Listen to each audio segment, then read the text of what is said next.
Het jy nog lus om saam met Letty in die koffiewinkel te kuier? Wil jy nog sien hoe die swartmel in die water trokseer? En is jy reg vir nog meer verraad, liefde en drama?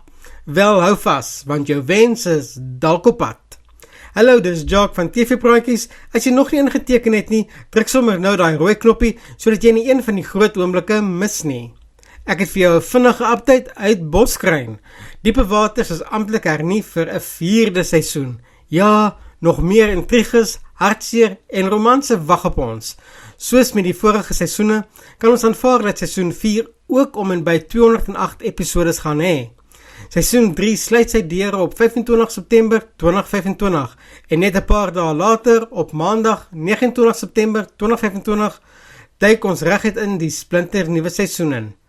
Maar die groot vraag bly, gaan Bianca se moord opgelos word teen die einde van seisoen 3 of gaan ons moet wag om te sien wie die moordenaar is in seisoen 4?